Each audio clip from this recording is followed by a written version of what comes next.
dijadikannya kudus. Aku dan kamu, kita saudara, mengejar kebenaran Tuhan. Kita kini satu dalam Kristus, yang telah dijadikannya kudus. Aku dan kamu, kita saudara, mengejar kebenaran Tuhan bersama.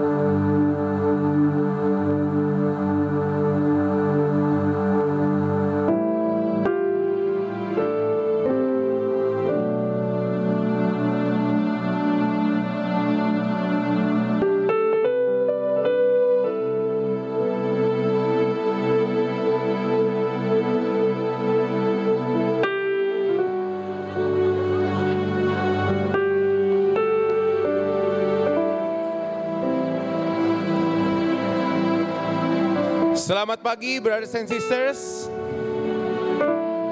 Wah, masih pada ngobrol kayaknya. Sekali lagi selamat pagi brothers and sisters. Apa kabar? Luar biasa. Yang baik, yang kabarnya baik, boleh kita sama-sama lambaikan tangan dong di atas kepala.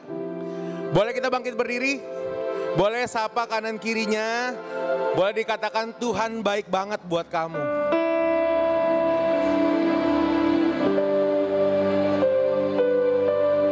Saudara boleh juga sambut teman-teman kita yang mungkin baru pertama kali hadir di GKDI Jakarta.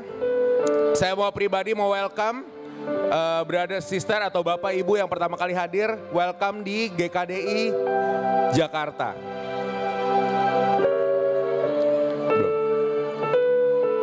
Sebelumnya saya mau memperkenalkan diri dulu kali ya. Mungkin baru yang belum kenal, nama saya Joshua. Dan ini istri saya Hera, dan kami berdua dipercayakan untuk memimpin di salah satu grup di Ministry Single Jakarta Timur. Ya, saya juga mau mengingatkan ya untuk brother sister supaya tidak tepat untuk menghargai brosis yang udah on time. Oke, brother sister boleh silakan duduk.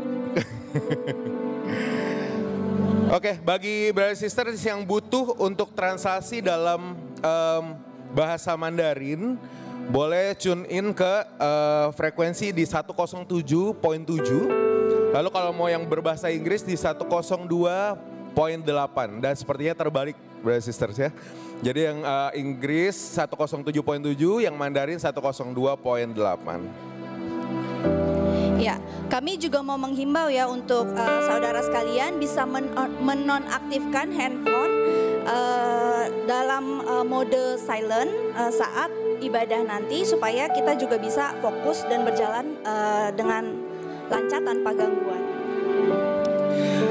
Brother sister, pagi hari ini kita akan menerima firman Tuhan oleh pelayan kita Bapak Charles. Ya, saudara siap menerima firman Tuhan pagi menuju siang hari ini? Baik, oleh sebab itu saya mau mengajak kita semua untuk mempersiapkan hati kita. Mari kita bersatu di dalam doa.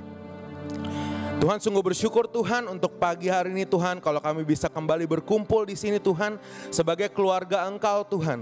Bersyukur kalau Engkau taruh Tuhan kesehatan buat setiap kami, cuaca yang baik Tuhan, blessing yang luar biasa Tuhan yang Engkau taruh buat setiap kami Tuhan. Dan kami mau Tuhan, untuk hari ini kami mau memuji, memuliakan nama Engkau, kami mau bersuka cita Tuhan dengan penuh ucapan syukur Tuhan.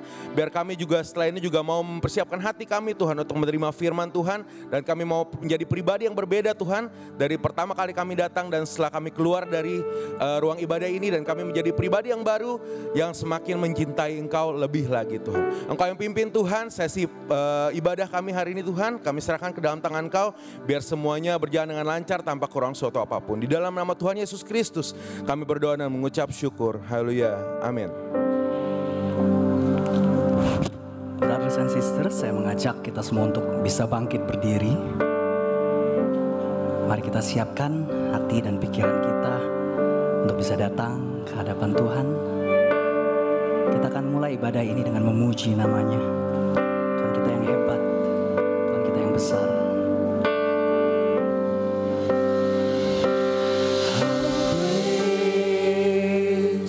Is our God, sing with me how great is our God, and all will see how great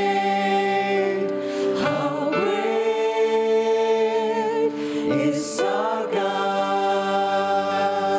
Kita nyanyikan How Great is Our God.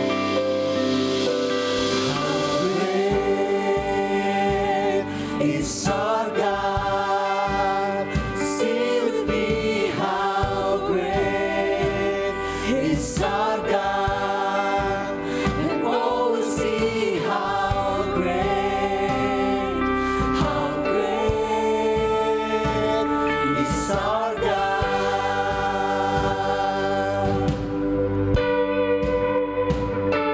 Ya Tuhan, kami datang pada pagi hari ini untuk memuji-Mu. Karena Engkaulah kita bisa berada di sini sebagai anak-anak-Mu. We want to worship You, Lord, because You are great. Everyone sing the splendor of the King. The splendor of the King, clothed in majesty, let all the earth rejoice, all the earth rejoice.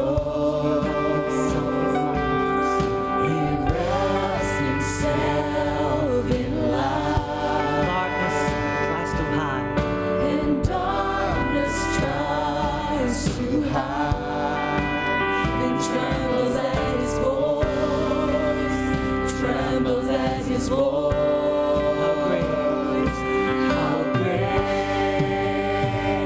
Mari is kita angkat our suara God. Sing with me how great is our God, and all will see how great is our God. See how great is our God. How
above all names. Name above all names. You are worthy. You are worthy of our praise. My heart will sing. My heart will sing how great is our God. Sing how great is our God. How great is our God. Sing with me how great is our God. And all will see how great is our God. Sekali lagi how great is our God. Mari kita nyanyikan bersama-sama. Is our God. Sing with me how great is our God. And all will see how great is our God.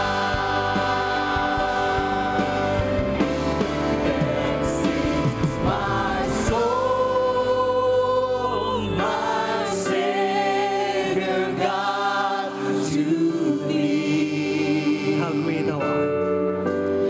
How great thou art. How great thou art. Then sings my soul, my Savior God, to thee. How great thou art. How great thou art. Then sings my soul, my Savior God, to thee. How great thou art. How great. How great thou art. Sings my soul. Sings my soul, my Savior God, to thee. How great thou art. How great thou art. Sing how great thou art. How great thou art. How great thou art. How great thou art. How great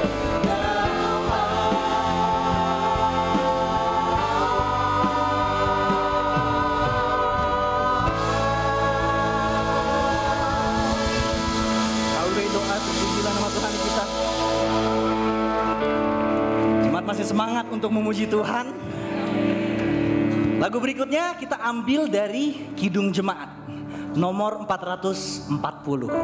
Nah, mungkin di sini ada yang tahu lagunya, tapi untuk yang nggak tahu, this song is very simple ya. Kita akan mulai menyanyikannya dari chorus. Oke, it goes like this. Ya Yesus gunung batu di dunia. Ayo semua. Di dunia, ya Yesus gunung batu di dunia, tempat berlindung yang Sekali lagi ya. Ya Yesus. Ya Yesus gunung batu di dunia, di dunia, ya Yesus gunung batu di dunia, tempat berlindung yang teguh. Amen. Musik ya. Kita bisa bertepuk tangan bersama-sama. Dialah gunung batu kita, dialah perlindungan kita. Amen. Kita mau memuji namanya. Di tengah badai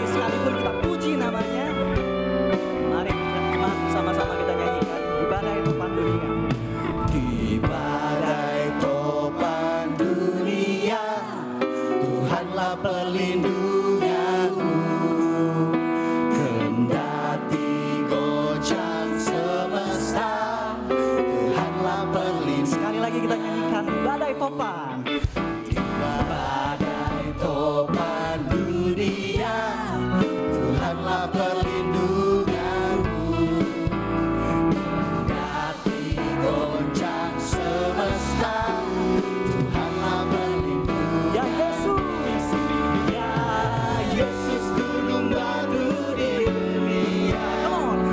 Di dunia, di dunia. Ya Yesus, gunung batu di dunia, tempat berlindung yang teguh. Biar badai menyerang, Tuhanlah perlindunganmu. Niscaya Niscaya takutmu lenyap, Tuhanlah perlindunganmu. ya Yesus, Ya Yesus, gunung batu di dunia, di dunia, di dunia. Ya Yesus, gunung batu di dunia, tempat berlindung. sekali lagi ya Yesus. Ya Yesus, gunung batu di dunia, di dunia, di dunia. Katakan, Ya Yesus, gunung batu di dunia, tempat berlindung yang teguh. amen. Dialah Tuhan kita, tempat kita berlindung di tengah badai, di tengah masalah. Kita ingin puji namanya, karena dialah yang berkuasa di atas segalanya, amen. Biar badai, Biar badai menyerang, siapa Tuhanlah perlindungan. adanya? Adanya kau tetap tentram, Katakan, Tuhanlah perlindungan. Yesus, Ya Yesus, gunung batu di dunia, di dunia, di dunia. Ya Yesus, gunung batu di dunia, tempat berlindung yang teguh. ya Yesus gunung batu. Ya Yesus, gunung batu di dunia, di dunia, di dunia. Ya Yesus, gunung batu di dunia, tempat berlindung yang teguh. Tempat berlindung, Tempat berlindung yang teguh. Tempat berlindung yang teguh.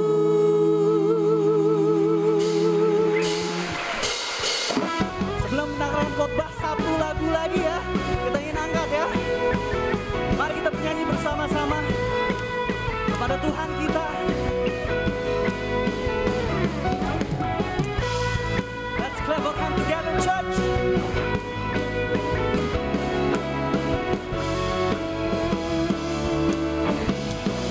Bersama-sama mari kita semua. Mari kita semua umat pilihan Allah, dengarlah panggilannya untuk menggenapi firman-Nya. Sekaranglah waktunya untuk berdiri bagi bangsa ini. Mari maju umat pemenang. Sekali lagi mari kita semua. Mari kita semua umat pilihan Allah, dengarlah panggilannya untuk menggenapi firman-Nya. Sekaranglah waktunya berdiri bagi bangsa ini. Mari maju umat pemenang. Kukan bangkit, nyatakan kemuliaan-Nya. Kukan bangkit,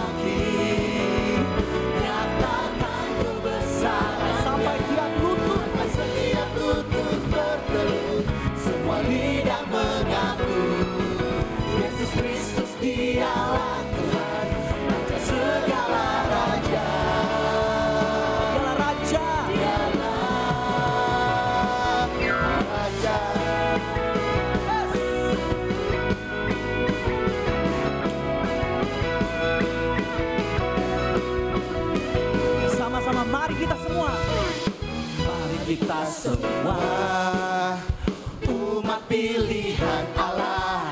Dengarlah panggilannya untuk mengenapi firman-Nya.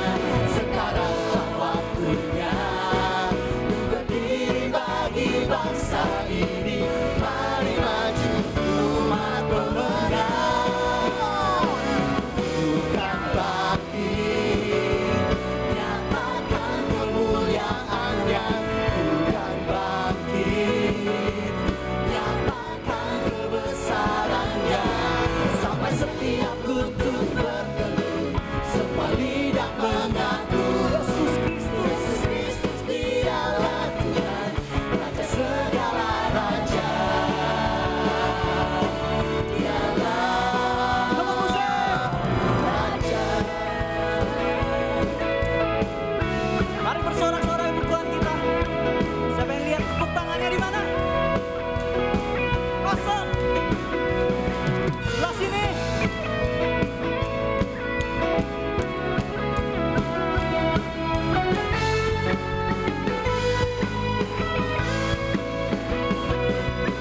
Bukan bangkit, nyatakan kemuliaan-Nya. Bukan bangkit, nyatakan kebesaran-Nya. Sampai setiap lutut bertelut, semua lidah mengaku Yesus Kristus dialah Tuhan, Raja segala raja.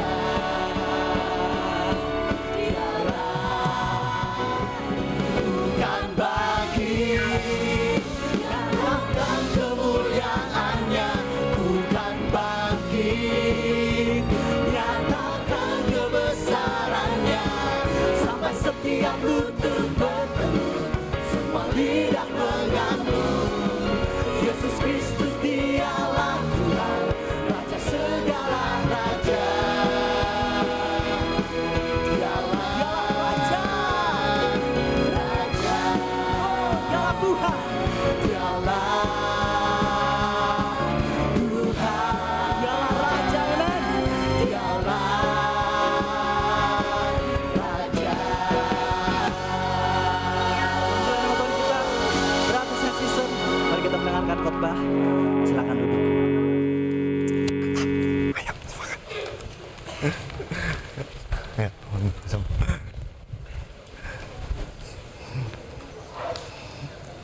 Hari ini hari yang penuh sukacita ya, dari pagi tadi sampai sekarang.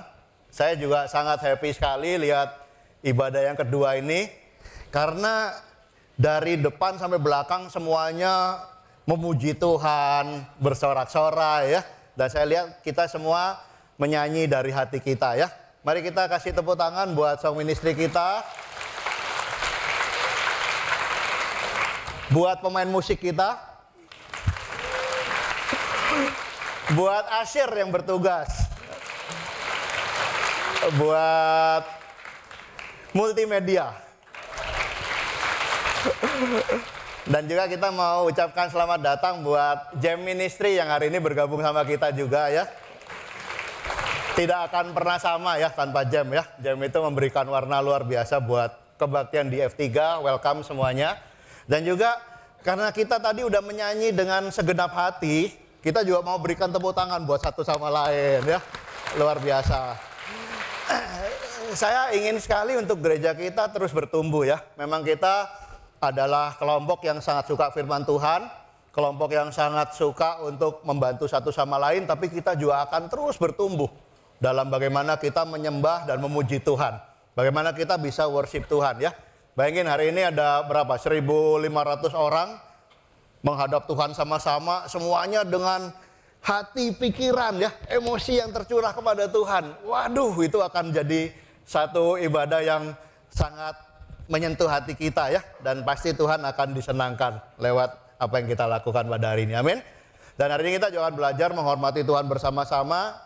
Tolong di ibadah jangan ada yang cari barang di Tokopedia ya. Atau WhatsApp. Atau lihat-lihat Facebook ya. Itu kita bisa lakukan di banyak kesempatan lain. Tapi di ibadah mari kita fokuskan hati kita untuk mencintai, menghormati, dan memuji, memuliakan Tuhan bersama-sama. Sebelum kita mendengar firman Tuhan, mari kita mulai dengan doa. Bapak Tuhan di surga, kami bersyukur Tuhan, karena di ibadah itu selalu penuh dengan sukacita Bapak. Dan terlebih lagi Tuhan, ketika kami mau mengupas sebagian dari firman Kau, yang sudah kami lakukan bertahun-tahun Tuhan. Tapi yang menarik adalah ketika kami semakin mendalami firman Kau, yang terlihat adalah semakin indahnya Tuhan, semakin berhikmatnya Tuhan, semakin kasih yang kami rasakan Tuhan, dan bahkan kami semakin bisa mengasihi dan mencintai Tuhan juga Bapak. Tuhan berkati Tuhan agar pengenalan kami akan Tuhan terus bertumbuh Tuhan, dan kitab Amos Tuhan yang kita dalami selama bulan ini bisa mengguide kami Tuhan, untuk punya pengenalan yang lebih dalam lagi dengan Tuhan. Berkati hamba-Mu Tuhan, berkati setiap kami di sini Tuhan, agar pemberitaan firman ini adalah kemuliaan bagi nama Tuhan, dan pertumbuhan serta berbuah bagi kami semua Bapak. Terima kasih Tuhan, sertai waktu ini di dalam nama Tuhan kami Yesus kami berdoa, amin. Minggu lalu Bro Budi sudah berkhotbah tentang overview ya, buku Amos, dia 1 sampai 9. Sekarang kita sudah bagi dan saya akan berkhotbah dari pasal 1 dan 2. Nah, waktu saya dalami pasal 1 dan 2 itu agak bingung ya. Kenapa? Karena isinya 2 pasal itu adalah tentang teguran. Dan Tuhannya itu datang dengan marah. Saya pikir, waduh hari ini mau nggak mau saya harus marah-marah nih sama jemaat. Boleh nggak marah-marah sama jemaat? Padahal saya nggak suka marah-marah ya. Saya orangnya terkenal sabar dan baik hati ya. Saya nggak suka, saya sayang sama jemaat. Dan saya berasa kita juga bisa ya melihat amarah Tuhan dari sisi yang berbeda ya. Kita hari ini akan menggali banyak tentang hatinya Tuhan dari teguran-teguran yang disampaikan. Mari kita lihat di Amos 1 ya. Berkatalah, iya, Tuhan mengaum dari Sion. Ya, makanya saya ambil gambar yang ini ya. Seperti seekor singa. Jadi Tuhan itu pakai suara yang sangat keras waktu menyampaikan teguran-teguran ini. Dia bilang Tuhan mengaum dari Sion dan dari Yerusalem. Ia memperdengarkan suaranya. Keringlah padang-padang pengembalaan dan layulah puncak gunung Karmel. Beginilah firman Tuhan. Karena 3 perbuatan Damsyik, bahkan 4, aku tidak akan menarik kembali keputusanku. Oleh karena mereka telah mengirik Gilead dengan eretan pengirik dari besi. Ya, kalau saudara-saudara tahu, kita kalau membayangkan ya ada di situasi seperti itu suasana yang sangat menggetarkan ya. Bagaimana dengar suara Tuhan yang mengaum dengan sangat keras ya. Dia bilang, kamu nggak benar. Ada 3 kesalahan, bahkan 4. Itu diulang-ulang terus ya. Dan waktu mereka dengar itu mereka bergetar ya. Ngeri sekali gitu loh. Itu adalah satu gambaran daripada kejadiannya. Nah, yang menarik adalah di buku Amos ini ada satu frase yang seperti ini ya. 8 kali terjadi. Kalimatnya itu adalah 3 perbuatan jahat bahkan 4. 3 perbuatan jahat bahkan 4. Kalau kita tahu sama-sama di angka-angka orang Yahudi, 3 itu artinya apa? 3 artinya apa? Lengkap, perfect, sempurna ya, itu artinya 3 ya. Dan kalau dibilang perbuatan jahatnya ada 3, berarti udah mentok. Tapi Tuhan masih bilang lagi, perbuatan jahatnya bukan cuma 3, tapi bahkan 4, berarti artinya apa? Waduh, ini orang hatinya benar-benar bebal dan gak mau bertobat. Ya, nah sebagai seorang pengikut Tuhan, kita juga perlu melihat dengan dalam ke dalam hati kita ya. Bagaimana waktu kita membaca Amos ini, kita bisa introspeksi ke dalam diri kita. Sebenarnya saya sendiri bagaimana ya di hadapan Tuhan ya. Apakah saya juga adalah orang yang ikut Tuhan, menyembah Tuhan, tapi sebenarnya ada dosa-dosa yang saya tidak mau bertobat dalam kehidupan saya. Dan hari ini kita akan pelajari lebih dalam ya. Apa sih yang terjadi di dosa-dosanya orang yang ditegur oleh Tuhan ini. Jadi di Amos 1 dan 2 ini ada 8 bangsa yang Tuhan tegur. Yaitu 6 di luar Israel. Ya, yang 2 adalah Yehuda dan Israel. Nah kita lihat dosa-dosanya mereka ini apa aja. Kita lihat dosanya Damsyik ya. Damsyik itu dibilang dia mengirik Gilead dengan eretan pengirik dari besi. Apa ini artinya? Ya, jadi orang Damsyik itu menyerang Gilead dan mereka menang. Lalu mereka melakukan seperti mengeret dari besi. Ini tahu ya alat ini apa ya? Jadi kalau kita nanam gandum, gandumnya kita panen, udah gitu gandumnya dikeluarin semua, dijemur. Nah, ada orang bawa alat ini, terus alat ini tuh diinjek di atas gandumnya. Ya, diinjek keras, bolak-balik, digiles bener-bener supaya batang gandum sama bulirnya itu keluar. Jadi artinya adalah waktu mereka menang dari Gilead, mereka itu benar-benar peres orang Gilead itu sampai seakar-akarnya semuanya diambil. Tidak meninggalkan apapun. Ini kenapa Tuhan marah ya sama orang seperti itu ya. Tuhan marah karena ini adalah orang yang mikirin tentang diri sendiri. Saya nggak peduli orang lain, kamu mau miskin kayak, kamu mau susah kayak, kamu mau mati kayak, silakan. Yang penting saya dapat apa yang saya mau. Dan kita lihat ya hati Tuhan ya, kayak gitu ya. Ini orang sangat nggak fair nih. Dan Tuhan itu adalah Tuhan yang sangat fair. Dosanya Gaza. Gaza dikatakan menjual orang Israel sebagai tawanan ke Edom. Kamu jangan langsung kepikiran ya, iya tuh Gaza tuh. Kamu kebayang perang yang sekarang. Bukan ya, itu nggak ada hubungannya sama sekali ya. Ini Gaza yang zaman dulu, tapi memang tempatnya sama di sebelah kiri ya. West Bank bilangnya. Nah, dia udah menang lawan Israel, tapi dia tangkap semua orang, seluruh bangsa, laki, perempuan, anak-anak. Udah gitu dia jual ke Edom. Ini adalah cikal bakal daripada human trafficking.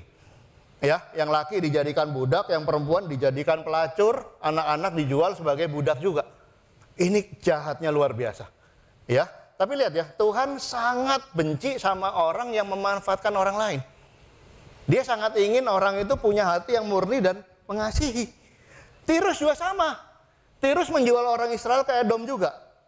Tapi Tirus ada lagi. Tirus bicara tentang pengkhianatan. Ya, kalau kita tahu sama-sama Tirus sama Israel itu sebenarnya sangat dekat hubungannya ya. Siapa masih ingat waktu Salomo bangun bait Allah? Ya, itu disumbang kayunya banyak sama Hiram. Ya, Hiram Raja Tirus. Jadi mereka itu sebenarnya udah kayak family banget. Cuman si Tirus itu tidak pegang janji persaudaraan itu. Bahkan dia serang Israel dan dia menjual orang Israel ke Edom. Jadi bayangin ya, kita udah nyerang saudara kita sendiri, lalu kita jual orangnya. Itu luar biasa ya. Nah, Edom, ini hati-hati ya, sangat bisa seperti dosanya kita ya. Dia bicara Edom itu dosanya paling gede adalah dendam. Masih ingat kenapa si Edom dendam sama Israel? Masih ingat? Balik lagi ke Esau sama Yakub. Ya, masih ingat cerita apa? Ini suaranya kok kayak anakku yang kecil, tapi bulunya kayak anakku yang besar. Ya, dia ditipu dan berkatnya diambil. Pernah nggak kita merasakan ketidakadilan seperti itu? Tapi Tuhan ajarkan untuk orang-orang itu bisa belajar mengampuni ya. Dan Edom ini kenapa kok dihukum sama Tuhan? Karena dendamnya nggak habis-habis. Ini udah berapa tahun sejak kejadian itu. Tapi terus aja, bahkan udah terjadi rekonsiliasi loh. Antara Yakub sama Esaunya sendiri. Tetap aja mereka mau pukul Israel. Gara-gara lu gue gak diberkatin. Gara-gara kamu saya. Padahal mereka kalau datang sama Tuhan, Tuhan berkati mereka juga. Cuman mereka ngegedein yang namanya dendamnya. Lebih daripada hatinya yang mencintai Tuhan. Hatinya mengasihi Tuhan. Dan tidak mau mengampuni. Saudara-saudara dikasihi Tuhan ya. Hari ini saya senang sekali kita bisa kumpul sebagai satu jemaat. Kita bisa melayani Tuhan bersama-sama, tapi kita masih lihat ke dalam hati kita ya. Apakah kita juga sebenarnya punya hati seperti Edom? Ya, saya pernah tolong satu keluarga, satu pasangan. Suami sama istri saling membenci loh. Udah 3 tahun mereka tinggal bareng.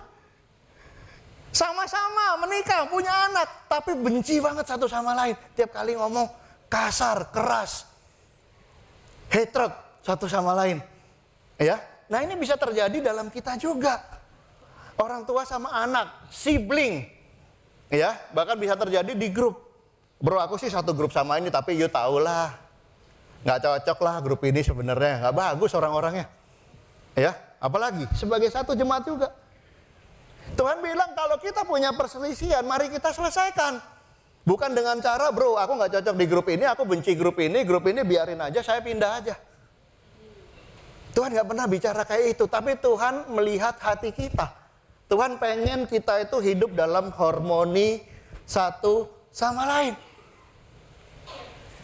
Coba kita lihat ya, renungkan sama-sama ya. Apakah di hati kita sebagai orang yang melayani Tuhan, murid Yesus, mengasihi Tuhan, tapi kita masih punya dosa yang sama seperti Edom ini. Amon lebih jahat lagi si Amon ini. Ya, kalau di Cengkareng namanya Amin dia. Karena zaman dulu jadi namanya Amon. Jadi dia udah menang perang lawan Gilead. Dia udah jual laki-lakinya jadi budak. Perempuan yang tidak hamil sudah dijual juga semuanya. Dia lihat ada perempuan hamil nih, dijadiin budak nggak laku. Ya, dibiarin hidup keenakan. Akhirnya apa? Dia tusuk perut ibu-ibu hamil, mati seanak-anaknya. Dia nggak peduli lagi. Yang penting apa? Ini jangan sampai punya keturunan lagi, di masa depan akan balas dendam sama kita. Ini lihat ya, dosa-dosanya adalah dosa nggak peduli orang lain. Yang penting keinginan saya tercapai. Nggak peduli sama orang lain, yang penting apa yang saya harapkan tercapai. Yang penting saya aman, yang penting saya damai, yang penting saya enak. Ini dosa yang Tuhan benci ya, di dalam kehidupan orang-orang pada masa itu ya.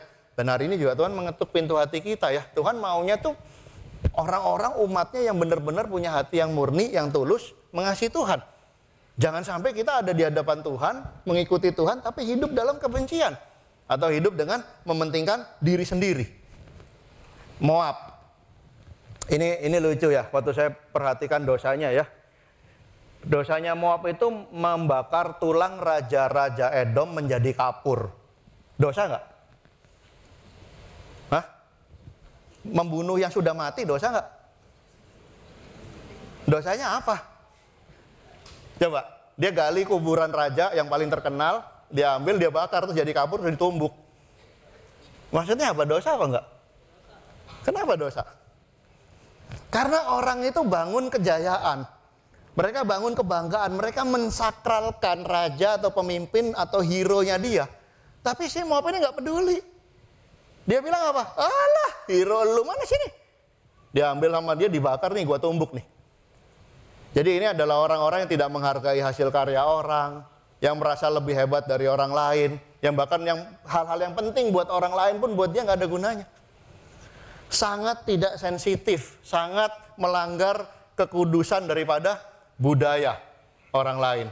Lihat ya, kalau kita lihat dosanya ini, ada yang dosanya memang mengerikan, tapi ada dosa yang bicara tentang hati loh. Ini rata-rata dosanya adalah hati yang tidak mau peduli sama orang lain, hati yang mau menang sendiri, hati yang pokoknya ego saya, hati pokoknya saya menang, saya dapat semua yang saya mau. Ini yang Tuhan bilang, Tuhan mengaum dengan sangat keras. Ya, Tuhan mau orang-orang yang benar-benar mengasihi Tuhan ya. Nah, hari ini kita akan lihat ya, hati daripada Bapa ini poin saya pertama ya. Hati Tuhannya kita akan lihat dari semua teguran-teguran ini. Ini bedanya hati Tuhan dengan hati orang-orang itu. Orang-orang yang ditegur adalah orang-orang yang menginjak-injak sesama demi keuntungannya sendiri. Sedangkan Tuhan itu ngajarin kita menghargai, menghormati sesama. Apalagi menjual orang sebagai budak, artinya apa? Buang. Gak suka, buang. Ada orang masalah di gereja, buang. Ya, ada masalah keluarga, pisah, cerai. Nah, Tuhan gak mau seperti itu. Tuhan orang-orang yang bermasalah di buku Efesus diambil, diadopsi jadi anak, dikasihi sama Tuhan, bahkan dibentuk jadi anak yang luar biasa. Sedangkan orang-orang ini sangat suka untuk membuang hidup orang. Apalagi dendam. Ya, sedangkan Tuhan mengajarkan pengampunan. Tidak mau ada saingan di masa depan, dia belah bayi dan ibunya, membunuh orang lain. Tuhan sangat suka orang-orang yang melayani dan bahkan membantu sesama itu punya kehidupan, mengenal Tuhan, bisa diselamatkan di masa depan. Tuhan maunya seperti itu. Apalagi tidak menghargai kesakralan nilai leluhur. Tuhan sangat ingin orang yang respect sama orang dan sangat menghargai apa yang dibangun orang lain, yang dipentingkan orang lain, kepentingan orang lain, bahkan milik daripada sesama kita. Amin semuanya. Kita lihat ya hatinya Tuhan di situ ya. Nah, waktu saya lihat hukumannya itu apa sih? Ternyata 88-nya hukumannya adalah saya akan mengirimkan api. Saya akan mengirimkan api. Saya akan mengirimkan api. Saya akan mengirimkan api. Wih, ngeri ya. Kalau Tuhan kirimkan api berarti ini kan bisa angus semua nih. Mati semua, maksudnya seperti itu ya. Tapi sekali lagi, saudara-saudari yang dikasihi Tuhan ya. Kalau di Bible itu bicara api selalu dia punya dua pengertian. Yang pertama, api itu memang betul berarti adalah hukuman. Tapi yang kedua, api itu bicara tentang pemurnian. Kira-kira Tuhan kasih teguran itu Tuhan mau yang mana? Tuhan mau menghukum? Tuhan mau membunuh? Atau Tuhan mau kita bisa menjadi orang yang bertobat dan punya kemurnian dalam hidup kita? Kita dapatnya di Amos 5 ayat 1 ya. Ini adalah ayat temanya ya dari bulan ini. Ayat Amos 5 ya, saya bacain ya. Dengarlah perkataan ini yang kuucapkan tentang kamu sebagai ratapan. Hai kaum Israel. Lihat ya. Dia bicaranya apa? Suaranya mengaum keras. Kalimatnya tajam. Dia mau lempar api. Tapi dia bilang sebagai ratapan. Jadi tahu nggak, waktu Tuhan marahin orang-orang ini, sebenarnya Tuhan dalam hatinya itu menangis. Nanti ya, ini sekali lagi tidak disarankan untuk buka YouTube sekarang ya. Kita akan fokus sama firman Tuhan. Tapi saya kasih kita PR.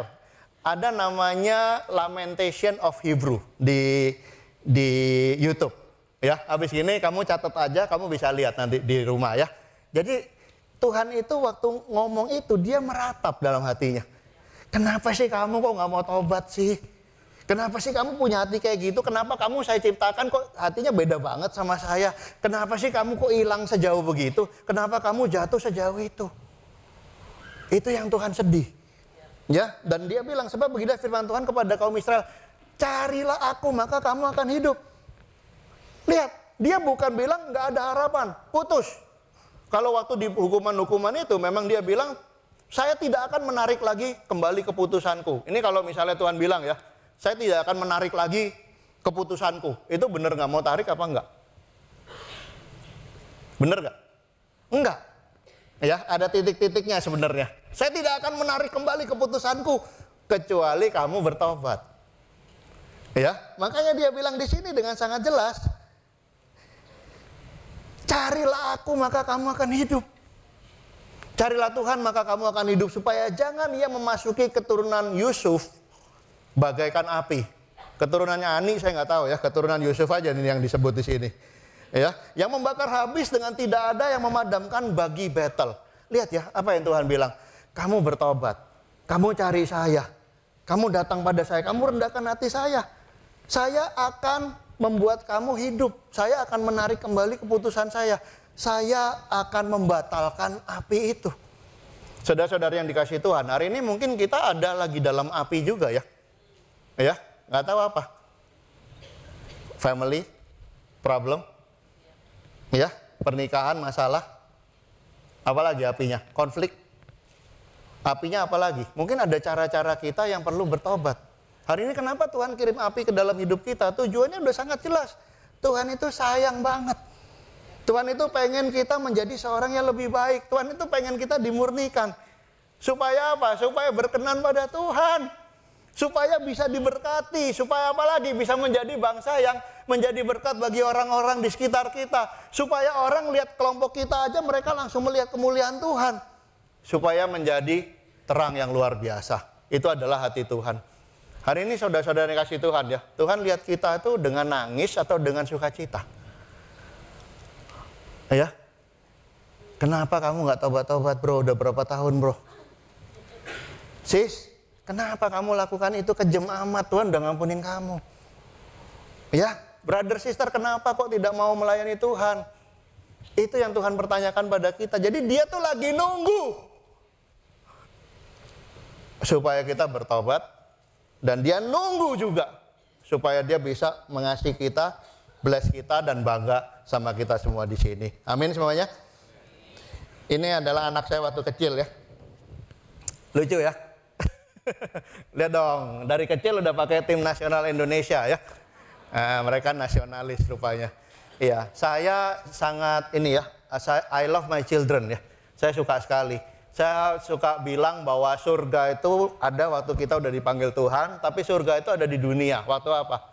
Waktu saya duduk sore-sore di Bandung ya, hawanya adem, betul nggak? Lihat pohon-pohon, lihat gunung ya. Terus saya duduk, anak laki saya di pangku di paha kanan, anak perempuan di paha kiri. Saya bisa peluk mereka, saya bisa cium mereka, saya bisa ngobrol sama mereka, saya bisa bikin mereka ketawa ya. Waduh, itu seperti surga buat saya. Ya, pernah yang ngebayang waktu-waktu itu ya. Kalau Anda belum pernah merasakan itu, ambil waktu sama anak-anak. Ya, itu adalah surga buat kita. Aduh, seneng banget ya. Sekarang anak saya sekolah di luar, kita suka kangen terus ya, video call doang. Paling banter lihat mukanya. Paling banter ya. Tapi waktu kita bisa peluk, bisa sayang, luar biasa. Dan waktu kecil itu, Cesar sama Kerry lucu ya. Lucunya luar biasa ya. Semua anak kecil sih rata-rata lucu ya. Saya suka anak kecil ya. Nah. Kalau Bro Harlem lucu. Oh ya, kita welcome Bro Harlem dan Vania ya, dari Singapura datang ke sini.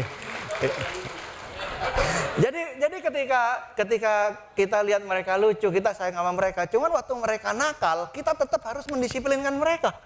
Kadang-kadang saya harus keras sama mereka. Kadang-kadang saya harus tarik garis. Kadang-kadang saya harus bilang no is no. Ya, saya harus benar-benar. Ini hati-hati ya. Kita harus benar-benar lakukan itu. Walaupun hati saya menangis. Saya bilang, Dek, aku nggak tega lakukan ini. Kok aku nggak mau lakukan ini sama kamu? Tapi kita harus. Kenapa? Karena kita mau suatu hari mereka jadi orang yang punya banyak sahabat. Mereka punya noble character. Mereka punya cinta kepada Tuhan. Mereka bisa jadi berkat buat orang lain. Mereka bisa membangun keluarga yang luar biasa. Itu yang kita mau. Makanya kita kadang-kadang harus tarik garis. Dan itu adalah seperti hati Tuhan. Tuhan sayang nggak sama kita? Sayang banget.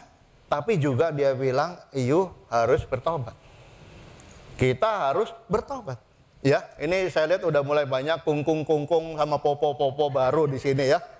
Itu hati-hati loh, anak bayi jangan dimanjain semua ya. Dimanjain semua nanti karakternya entitled besarnya. Bahaya. Mereka nanti nggak bisa match sama siapa-siapa. Mereka mau menang sendiri terus.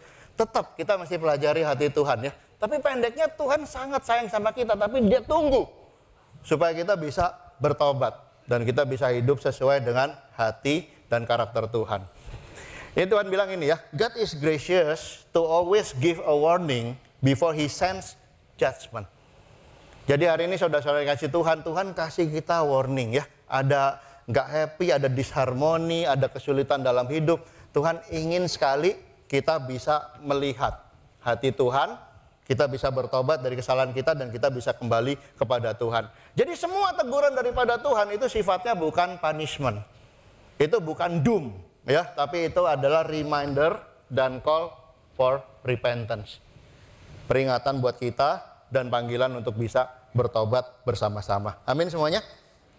Sekarang kita akan lihat ya, penghakiman itu dimulainya dari mana? Ternyata penghakiman itu dimulainya dari rumahnya Tuhan. Nah kita lihat ya, yang ini Yehuda nih. Jadi Yehuda pun tidak lepas dari penghakiman. Di Amos 2 ayat 4. Beginilah firman Tuhan.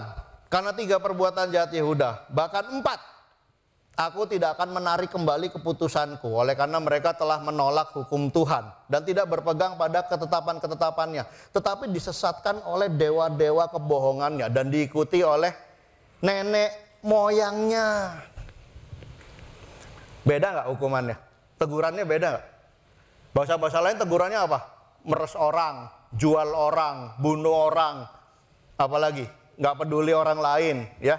Tapi kalau Yehuda ini umatnya Tuhan, itu jenis tegurannya udah beda levelnya, ya. Levelnya adalah menolak firman Tuhan, sama tidak berpegang pada ketetapan Tuhan. Jadi hari ini saudara-saudara dikasih Tuhan, kalau kita ada di dalam jemaat Tuhan, kalau kita melayani Tuhan, kalau kita hidup sebagai seorang murid Yesus, bukannya kita berarti lepas dari hukuman ya. Bukan kita lepas dari teguran. Kadang-kadang kita merasa, wah saya udah jadi murid Yesus. Jalannya udah beda, betul gak? Lebih gagah. Ya apalagi, saya adalah anggota GKDI. Wah kita pikir kita kebal dari dosa, betul gak? Cuman saya mau katakan ya, sama kita semua di sini, bukan kebal dari dosa, tapi tegurannya udah naik level. Levelnya udah beda, levelnya adalah level kerohanian. Yang tadi levelnya adalah level-level melakukan kejahatan, level attitude. Sedangkan umat Tuhan levelnya udah kerohanian. Ya, dia udah bicara tentang kamu tidak cinta firman. Saya nggak tahu nih hari ini. Siapa yang udah sebulan nggak baca Alkitab? Nggak usah angkat tangan. Siapa yang hari ini kalau baca firman Tuhan, kita nggak tertarik. Kita sudah despise the word of God. Siapa yang hari ini kalau ada si pendeta itu, si Charles itu khotbah, saya ngantuk bro. Untung nggak seperti Etikus ya tuh dari lantai 3. Kita udah nggak suka lagi firman Tuhan, tapi kita lihatnya hal-hal yang duniawi. Tuhan bilang, hati-hati kamu bertobat. Apalagi yang kedua, ada orang baca Alkitab, tapi dia tidak melakukan ketetapan Tuhan. Sama aja. Ya, lihat ya. Dalam rumah Tuhan justru penghakimannya itu levelnya beda. Levelnya kita udah bukan lagi ece-ece ya. Umat Tuhan dilarang membunuh. Saya yakin nggak ada yang membunuh di sini. Udah lewat yang masa-masa begituan. Ngomong jorok, ngomong kasar, udah nggak ada, udah hilang semuanya. Tapi level untuk mencintai firman, level untuk hidup dalam ketetapan Tuhan, level untuk bisa menjadi orang yang memuliakan Tuhan, itulah level teguran di rumah Tuhan. Apalagi level untuk menyanyi dengan segenap hati. Level untuk apa? Datang ibadah. Sebelum waktu, dari pagi pertama, saya mau ikut lagu pertama. Saya mau doa pembuka, saya mau siapkan hati saya respect sama Tuhan. Itu adalah levelnya. Apalagi saya sampai titik terakhir ibadah, saya masih mau memuji. Saya masih mau menyembah Tuhan, saya masih mau fellowship, saya mau mengasihi satu sama lain. Itu levelnya. Udah bukan level lagi membunuh, berzina, apalagi perselingkuhan. Itu udah lain levelnya. Itu adalah bangsa yang gak kenal Tuhan. Makanya moral. Tapi di dalam umat Tuhan, tegurannya adalah udah level rohani. Dan kita harus sampai ke dalam dimensi yang seperti itu. Amin semuanya. Kita lihat peringatan untuk Israel. Aduh, Israel ini susah ya, Israel ini. Umat Tuhan was ex umat Tuhan. Mereka udah bukan umat Tuhan, tapi tetap peringatannya dua nih. Satu tentang penyembahan berhala ya, which is rohani, kedua tentang mementingkan diri sendiri ya. Nah, ini adalah Dewi Astarte ya. Ya. Di Amos 2 dibilang begini. Beginilah firman Tuhan, karena 3 perbuatan jahat Israel, bahkan 4, aku tidak akan menarik kembali keputusanku. Oleh karena mereka menjual orang benar karena uang. Jadi sesama bangsa sendiri ditindas, kalau nggak ada uang, utang nggak bisa bayar, dijual. Sesama bangsa sendiri. Ini yang lebih gila ya. Orang miskin karena sepasang kasut. Ada sister lihat pengen sendal di Plaza Senayan. Iya, nggak ada duit kontan nih. Ini nih, brother ini aja deh. Budak nih, beli lah. Tuker sama sepatu. Gila ya. Gila ya. Benar-benar nggak peduli orang. Bisa nggak kita murid Yesus hari ini ada di jemaat tapi nggak peduli orang lain? Sangat bisa. Hati-hati ya. Apalagi dia bilang lagi, menginjak kepala orang lemah ke dalam debu ya. Itu ada debu, abu, kotoran, dia injak kepalanya sampai ke sana, membelokkan jalan orang sengsara, dia ngatur hidupnya kalau orang utang sama dia. Nah, ini yang saya mau sangat fokusin ya. Kita sangat rindu untuk di jemaat ini parenting masa depan anak-anak menjadi prioritas. Ya, kita semua berasa ya pelayan-pelayan sudah menua. Ini senior udah mulai banyak, tapi yang muda-muda juga banyak, dan itu kita perlu juga untuk bisa bantu mereka ya. Tapi yang terjadi di sini apa? Anak dan ayah pergi menjamah seorang perempuan muda yang sama. Apa ini maksudnya? Ini nih, mereka pergi ke kuil Astarte ini. Dan di kuil itu, cara menyembahnya adalah dengan bersetubuh dengan perempuan-perempuan di sana. Gila ya. Ini saya agak habis pikir, itu bapaknya mikirnya apa itu? Ngasih teladan apa enggak itu? Ya bapaknya nggak peduli, yang penting apa? Yang penting aku seneng, anakku mau lakukan jahat kayak anakku mau jadi apa, silakan. Kadang-kadang kita ya, sebagai orang tua tuntutannya luar biasa loh. Ini bukan cuma bicara merit loh. Bukan bicara yang udah punya anak loh. Single yang udah dewasa, adik-adik di kampus loh. Ya, teen ministry loh.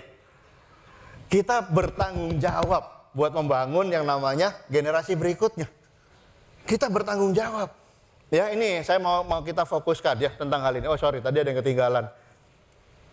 Habis selesai mereka bercabul dengan cewek-cewek yang di kuil Arsalte itu, mereka merebahkannya pakai baju gadai dari orang. Sama ya, orang ngutang sama mereka, nggak punya uang, diambil bajunya.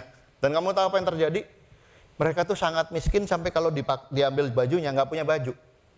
Telanjang. Jadi mau nggak mau mereka cari duit buat bayar. Kalau nggak apa? Kedinginan sama malu. Luar biasa ya. Ini dosanya bukan 3 kali, 4 kali lagi. 3.000, 4.000 kali nih. Ya, udah bercabul, anaknya nggak dibimbing. Bercabulnya pakai alasnya baju gadainya orang. Ya, memeras orang miskin lagi. Ini yang menjadi concern daripada Tuhan ya. Tuhan geleng-geleng kepala lihat mereka. Nah, saya pengen kita lihat ya, tentang membangun generasi berikutnya ini tidak mudah memang ya. Kita sendiri mungkin nggak pernah punya anak ya, baru anak-anak kita itulah anak-anak pertama kita, betul nggak? Kita belum pernah punya orang tua dan kita nggak percaya kita udah jadi orang tua di kehidupan sebelumnya, nggak ada ya. Kita cuma hidup satu kali dan kita harus dikasih anak-anak oleh Tuhan. Apa yang perlu kita bangun? Kita perlu bangun koneksi. Kita koneksi bangun, kita kasih pengalaman yang indah, bukan justru dibawa berbuat dosa. Nah hari ini sedihnya adalah mengapa anak-anak tidak berminat sama firman Tuhan. Mengapa anak-anak tidak tertarik sama kerohanian? Karena orang tuanya tidak ada waktu dan hanya sibuk bekerja. Padahal mereka membutuhkan waktu kita. Waktu adalah time. Betul. Waktu adalah kasih buat mereka. Ya, apalagi kasih waktu Anda, please. Ajak anak-anak mulai SD, SMP ya, sudah mulai berdoa sama-sama, bicara tentang Tuhan. Apalagi kasih contoh anak-anak untuk bisa lihat bapak ibunya itu mengandalkan Tuhan. Bapak ibunya rohani, bapak ibunya melayani Tuhan. Itu anak-anak gedenya udah otomatis cinta Tuhan sendiri. Cinta Tuhan sendiri. Apalagi mari kita mendukung anak-anak untuk belajar Alkitab dan beraktivitas rohani. Saya sedih loh kadang-kadang ya. Bro, kenapa kok anak kamu belum belajar Alkitab? Nganterinnya jauh bro. Oh my goodness. Ngapain kita membesarkan anak? Itulah tujuan kita membesarkan anak untuk someday mereka kenal Tuhan. Mereka punya karakter dalam Tuhan. Kenapa kok nggak didukung? Bro, kenapa anak kita nggak diajakin untuk ikut retreat? Wah, nggak apa-apa lah bro, anaknya males bro, aku juga nganterinnya segen bro. Kita nggak benar-benar dukung mereka. Apalagi, mari kita ambil tanggung jawab atas iman dan keselamatan anak-anak kita itu. Saya sangat semangat ya. Di Teens Ministry, ada 320 teens yang hari ini beredar di jemaat. Ada 250 diantaranya belum belajar Alkitab. Kenapa? Karena keterbatasan mentor. Saya sangat berharap untuk banyak orang ya, yang punya hati, punya kasih, kita join mentor ya. Untuk apa? Untuk ngajarin anak-anak kita itu tentang kerohanian. Saya sangat semangat di Ministry Barat ya. 1 bulan kita bikin mobilisasi. Bro, di Barat, Barat harus tanggung jawab. Kenapa? Barat anaknya paling banyak, paling produktif. Ya, Barat harus punya banyak mentor. 1 bulan kita iklanin, kita ngomongin, kita lihat kebutuhan ini. Puji Tuhan, di Barat ada 13 mentor baru. 13 mentor baru. Dan Tuhan kemarin kasih, habis pulang retret, ada 25 orang teens di Barat yang mau mempelajari Alkitab. Dan saya bilang, Tuhan memenuhi kuota ya. 25 orang ditolong sama 13 mentor, set semuanya. Dan ini saya ingin sekali terjadi di semua wilayah di Jakarta. Bahwa anak-anak kita ini benar-benar dibangun di dalam Tuhan. Terutama pasti bukan cuma mentornya ya, orang tua sangat penting ya. Nah, apa yang terjadi? Kenapa kok anak susah mempelajari firman Tuhan? Orang tua di rumah jarang belajar, jarang bicara tentang hal yang rohani. Jarang bicara hal yang rohani. Waktu teens dia disuruh apa? Belajar Alkitab bro, situ belajar. Kamu kok nggak mau sih? Kok hati kamu nggak beres? Loh, apa yang dia lihat selama ini? Apalagi orang tua menjadi contoh hidup yang jauh dari Tuhan. Saya nggak peduli kerohanian, saya nggak peduli tentang Tuhan. Tidak memberi contoh dalam Tuhan. Tidak berusaha untuk anak mengenal Tuhan dan membiarkan anak itu autopilot. Tidak dibangun imannya. Itu seperti orang yang Israel tadi. Anaknya mau bercabul, ayo sama-sama. Anaknya mau nggak rohani, nggak apa-apa. Ya, anaknya nggak kenal Tuhan, nggak apa-apa. Autopilot semuanya. Saya tidak ingin itu terjadi di jemaat ya. Tuhan bilang sama kita semua di sini, bertobat. Cari kehendak Tuhan. Kenapa? Saya pengen bless keluarga kita. Saya pengen bless masa depan daripada jemaat kita. Saya pengen bless masa depan kita semua. Saya pengen keluarga kita dipulihkan dalam Tuhan. Itu yang perkataan Tuhan. Dan Tuhan ingin kita bertobat ya. Sebagai orang tua yang membangun anak-anak kita ya. Siapa di sini suka membereskan rumah, merapikan rumah? Ada yang hobinya merapikan rumah? Wih, banyak ya. Ibadah pertama tadi cuma 2 orang loh, di sini banyak ya. Iya. Jadi yang Tuhan bilang bahwa penghakiman itu dimulai bukan dari luar ya, tapi yang mau diubahin duluan, yang mau diberesin duluan adalah rumahnya Tuhan. Penghakiman dimulai dan pada rumah Allah sendiri harus pertama-tama dihakimi. Jadi Tuhan itu sama seperti kita ya. Dia pengen rumah yang bersih. Tuhan pengen rumah yang berbuat baik orang-orangnya. Tuhan pengen punya rumah yang berpengaruh. Ya, memberikan pengaruh satu sama lain. Menjadi contoh bagi orang-orang yang belum mengenal Tuhan. Tuhan juga pengen dia bisa bangga kepada anak-anaknya ya. Karena punya rumah yang luar biasa, karena kita semua bertobat, kita memuliakan Tuhan bersama-sama. Amin semuanya. Coba bayangin ya. Kalau kita semua, waduh, waktu memuji Tuhan, kita memuji dari hati kita. Apalagi, kita cinta firman Tuhan. Kita mengasihi satu sama lain. Kita menjadi berkat bagi satu sama lain. Anak-anak semua dimenangkan dalam Tuhan. Waduh, itu what kind of church ya? Luar biasa, itu komunitas yang sungguh-sungguh memuliakan nama Tuhan dan rumah Tuhan sungguh-sungguh dimuliakan ya. Nanti saya minta lagi Sela nyanyi lagi ya. Rumah Tuhan, rumah kita. Betul nggak? Ya, kenapa? Karena kita mau membangun rumah Tuhan yang sangat luar biasa.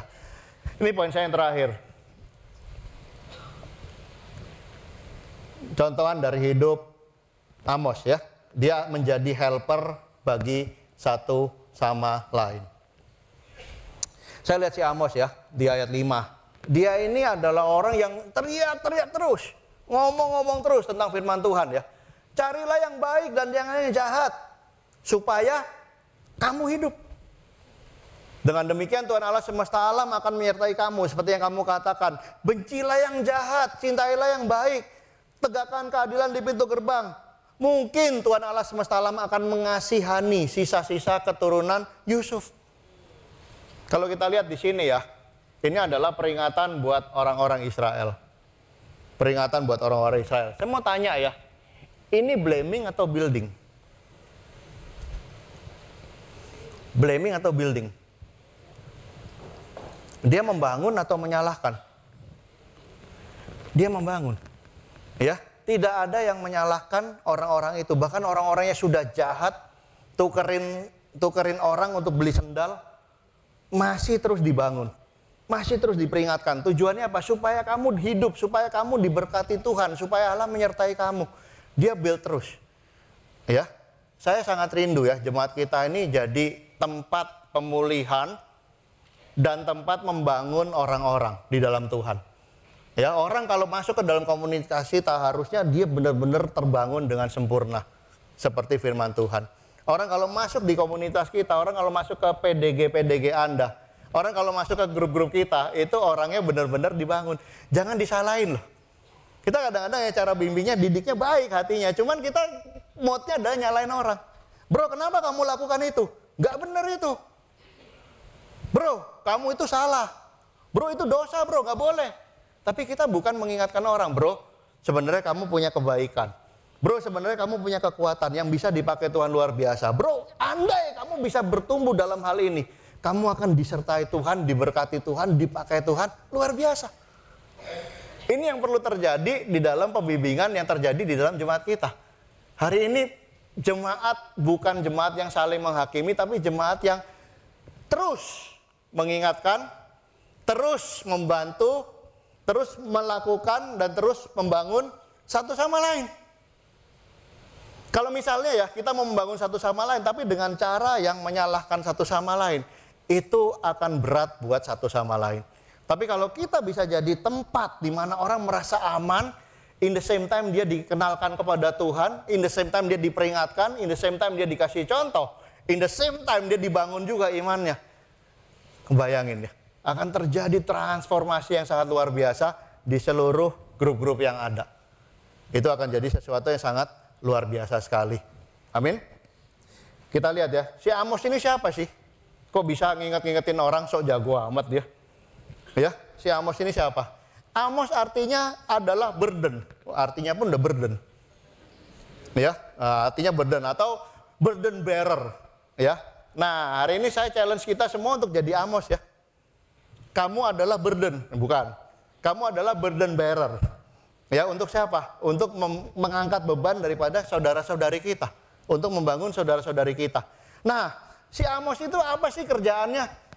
Dia jagoan karena dia sudah mengembalakan domba. Seperti si siapa? Daud. Dia mengalahkan singa, mengalahkan beruang. Nggak ada. Dia bilang, saya bukan gembala domba, tapi saya breeder domba. Jadi dia murni bukan gembala, dia cuman pedagang domba. Ya, bayangin bedanya. Beda loh, ini karakternya beda. Orang biasa, orang kerja, orang bisnis ya. Dagang domba kerjanya. Ya, jadi kalau udah dekat upacara hari raya kurban, mungkin bisa beli sama dia juga. Tapi dia akhirnya jadi gembala rohani buat orang Israel. Apalagi? Nah, dia juga cari sampingan. Ya, di tengah-tengah dia dagang domba, waktu dombanya masih hamil semua, belum lahir, belum bisa dijual, dia ngapain? Dia jualan buah arah. Ya, jadi dia kayak kita persis, kita pedagang, apalagi cari side job, cari sampingan, sama kayak kita semua. Perfectly the same sampai apa yang kita lakukan. Apalagi dia orang terkenal, bukan. Dia adalah orang yang tidak ada di kitab Raja-Raja. Kamu cari kitab Raja-Raja, baca cari Tawarik, nggak ada Amos. Nggak disebutkan di sana. Ya, apalagi kita suka lihat ya di kitab-kitab kejadian, Raja-Raja, Tawarik, suka ada kata-kata rombongan nabi-nabi. Ya, rombongan nabi, kumpulan nabi-nabi itu ada scholar yang percaya bahwa zaman itu ada sekolah nabi. Ya. Tapi ternyata si Amos ini tidak pernah masuk dan tercatat di sekolah nabi-nabi itu. Nggak pernah. Nggak ada. Jadi benar-benar orang biasa, orang pedagang, orang cari cuan. Sama kayak kita. Ya. Tapi apa yang hebat dari dia?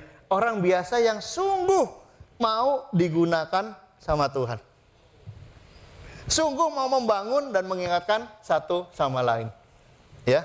Jadi waktu kita kasih tema tentang Amos ini, sebenarnya penekanannya bulan ini adalah di pembimbingan.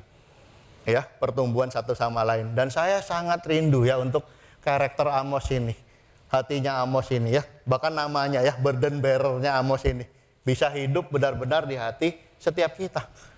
Hari ini mari kita benar-benar bertobat ya, ikutin Tuhan. Apalagi menerima satu sama lain dan bisa mulai membangun satu sama lain di dalam Tuhan ya. Ini ada timbal baliknya juga ya, beberapa ayat dari Amsal tentang bagaimana hati yang mau dibimbing. Jikalau tidak ada pimpinan, jatuhlah bangsa. Tetapi jikalau penasihat banyak, keselamatan ada. Ya, jadi untuk orang yang masih bandel, masih bebal, masih ngaco hidupnya, masih banyak pergumulan, kalau mau dibimbing, masih ada harapan nggak? Masih ada harapan ya. Apalagi jalan orang bodoh lurus dalam anggapannya sendiri.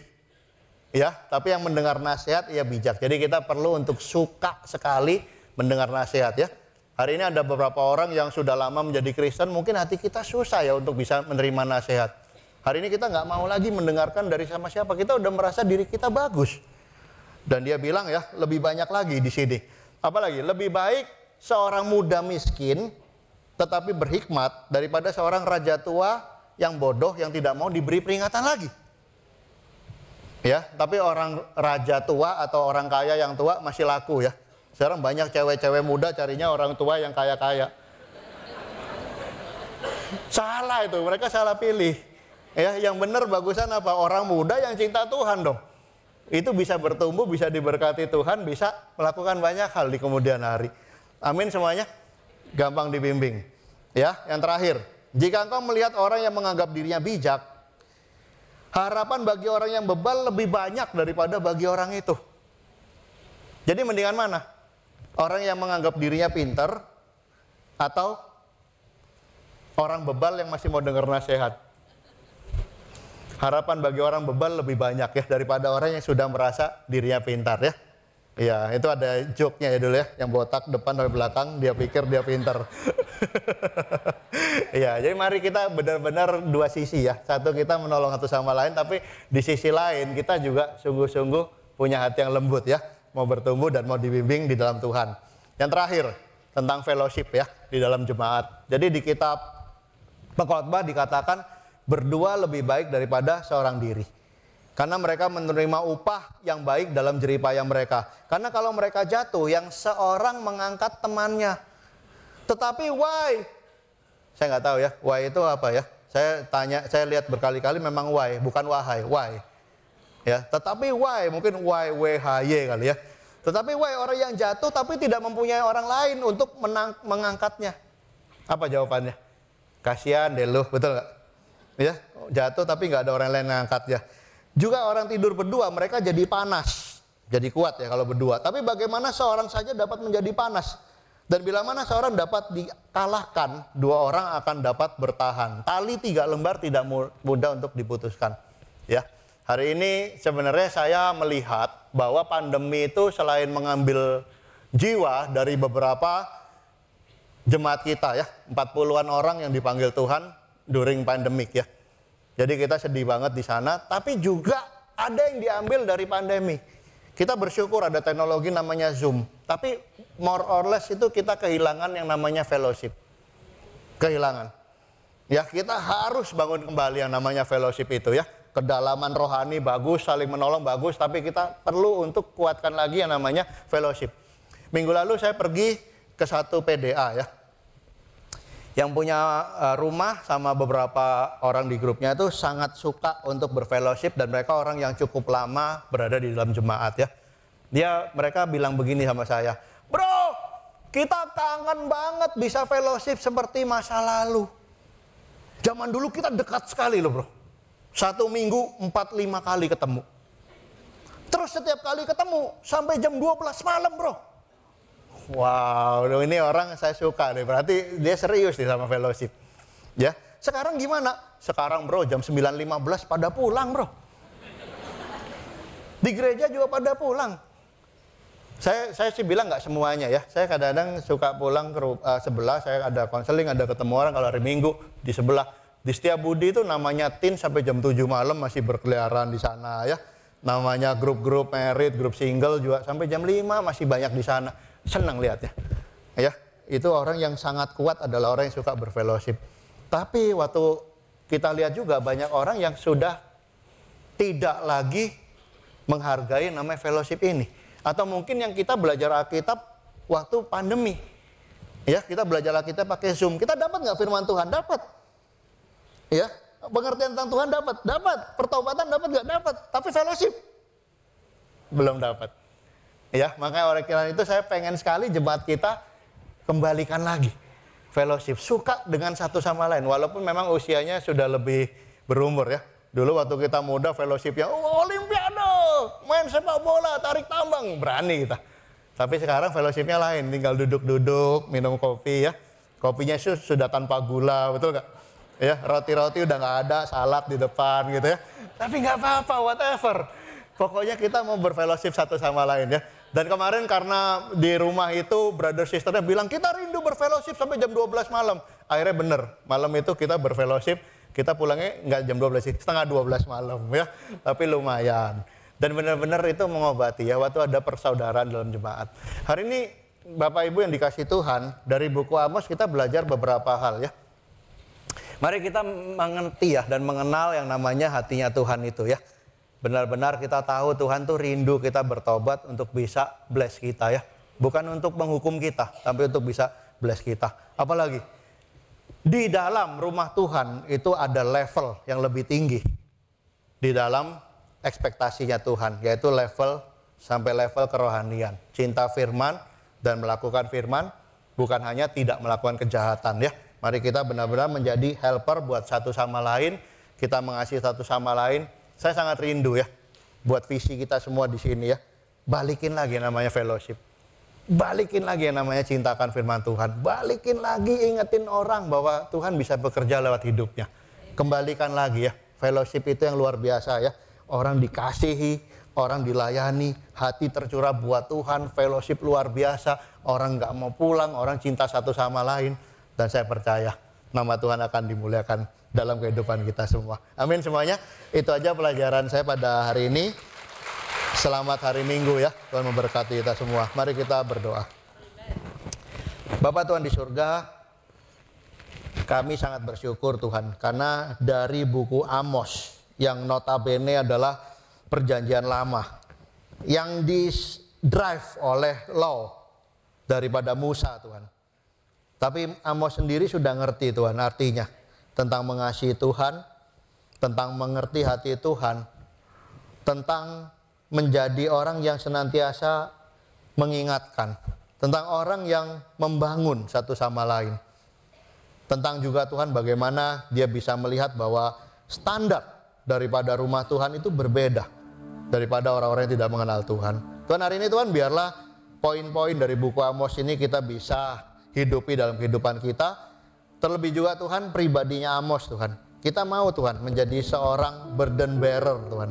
Daripada jemaat, daripada keluarga kita di jemaat, daripada satu sama lain Bapak. Sehingga di jemaat ini terus bertumbuh Tuhan. Dalam berfellowship, dalam kasih, dalam membangun satu sama lain Tuhan. Dan ketika ada orang yang melihat tentang hal itu Tuhan, mereka melihat kasih. Dan mereka tahu bahwa ini adalah murid-murid Tuhan. Dan ketika Tuhan yang melihat itu Tuhan, Engkau dimuliakan.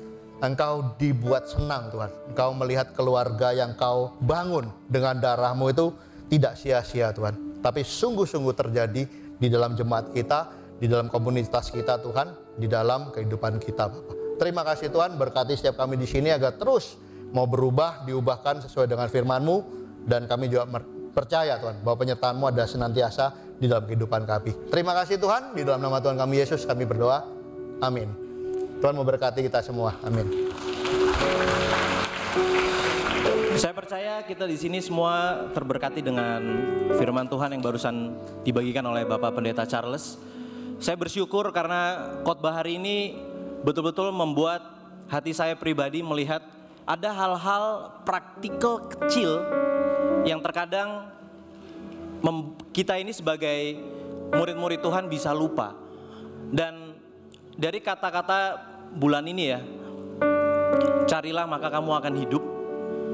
Terkadang saya sendiri bisa lupa bahwa hal-hal kecil yang tadi disebutkan itu tanda bahwa saya tuh tetap mencari.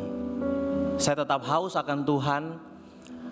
Dan disitulah saya akan merasakan bahwa Tuhan tuh benar-benar hidup di dalam hidup saya pribadi. Kita akan mempersiapkan hati kita untuk komuni. Hari ini ada seorang om yang spesial yang akan sharing buat kita. Ya silakan tepuk tangan dulu, nggak apa-apa.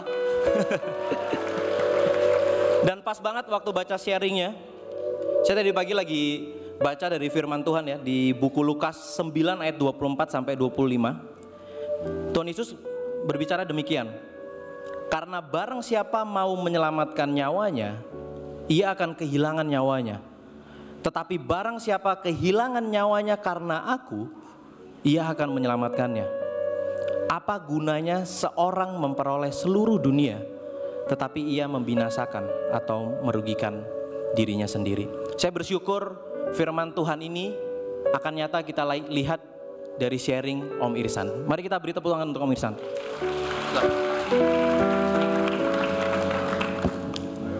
Aduh, ajak Bro Harlem lagi. Jauh-jauh, grogi jadi jauh. Selamat pagi, brother and sister. Nama saya Irsan Suryaji, lengkap. Saya dilahir di satu kota kecil, kampung sekali di Sumatera Selatan. Namanya Lubuk Linggau. Mungkin banyak yang belum tahu di Lubuk Linggau di mana kali ya. Saya lahir 2 minggu setelah Indonesia merdeka. Jadi tahulah umur saya berapa ya. Jangan ledek-ledek ya. Saya punya 4 kakak, saya sendiri yang paling kecil. Kakak semua kakak cewek, saya satu cowok. Jadi pasti dikira sangat manja ya, padahal enggak. Orang tua saya punya toko, pagi-pagi udah ke toko, pulang sore. Jadi saya liar hidup seperti anak hutan. Dari SD sampai SMA saya berpendidikan sekolah Chinese Mandarin. Jadi bahasa Indonesia saya juga kurang bagus. Tapi nggak apa-apa lah, untuk Tuhan saya bersedia sharing apapun. Mau bagus nggak bagus terserah. Pada waktu SMA kelas 2 saya harus keluar dari sekolah Mandarin karena ada orang tua saya melepaskan warga negara Tionghoanya masuk warga negara Indonesia. Sehingga saya nggak boleh terus lagi di sekolah itu lagi. Saya memutuskan diri untuk datang ke Bandung. Saya cari sekolah dengan berbekal ijazah dari sekolah Tionghoa. Susah masuk di mana-mana, tidak diterima. Setahun saya mundur-mandir. Tapi akhirnya Tuhan berikan jalan, saya masuk ke SMAK. SMAK itu Semak Dago, itu satu sekolah yang ya boleh bilang salah satu sekolah Kristen yang terbaik di Bandung. Disitulah ada pelajaran agama di mana saya pertama kali mendengar, oh ada seorang Yesus yang akan datang ke dunia untuk menebus dosa kita. Pertama kali saya mendengar itu. Karena dulu sekolah Chinese itu kami tidak diajar untuk satu agama pun enggak. Dan disitulah saya mengerti, oh ternyata ada anak Tuhan yang diutuskan untuk menyelamatkan kita. Oke juga ya. Ya setelah lulus di SMA, saya masuk ke Fakultas Ekonomi di Parahyangan. Parahyangan itu sekolah Katolik. Di situ juga saya mengenal Katolik. Akhirnya setelah lulus, waktu itu susah sekali lulus, 5 tahun baru lulus. Karena sistemnya memang 5 tahun. 3 tahun doktoral, 3 tahun sarjana biasa, 2 tahun doktoral. Saya lulus dengan titel Dr. Andes. Wah keren banget waktu itu. Susah. Setahun 250 orang masuk, hanya 10-15 orang yang lulus setiap tahun. Jadi beda sama sekarang ya. Sekarang lulus ratusan. Nah, ketika lulus, saya baru diizinkan untuk menikah. Karena orang tua saya bilang kalau nggak lulus kamu jangan menikah. Saya terpaksa dibaptis dan menikah dan punya anak 3 orang. 4 nanti dulu urusan satu lagi.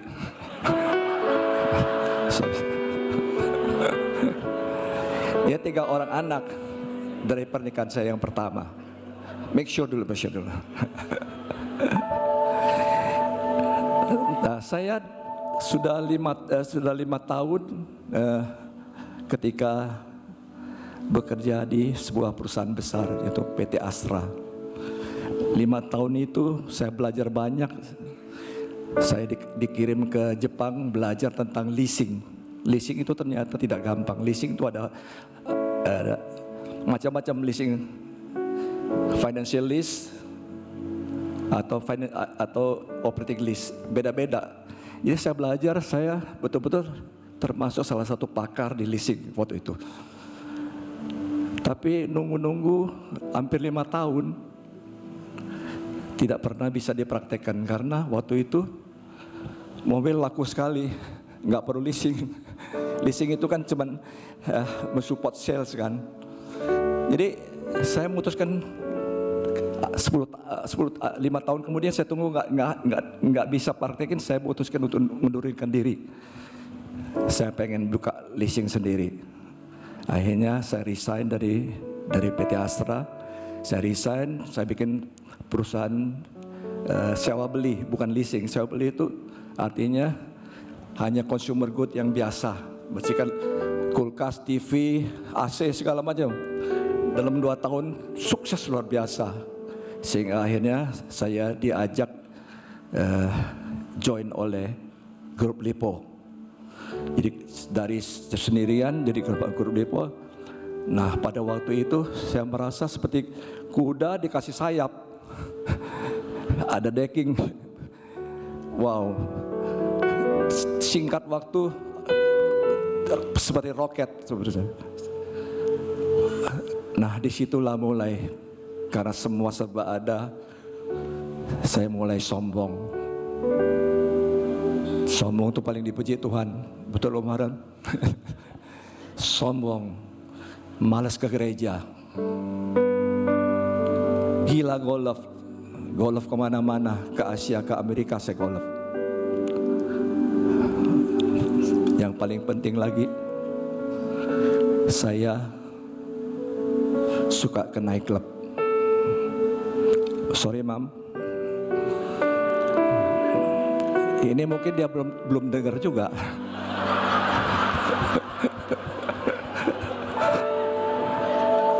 Saya suka ke nightclub.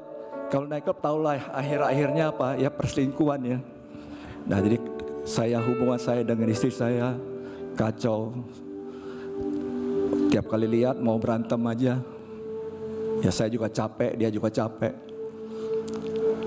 Tuhan marah.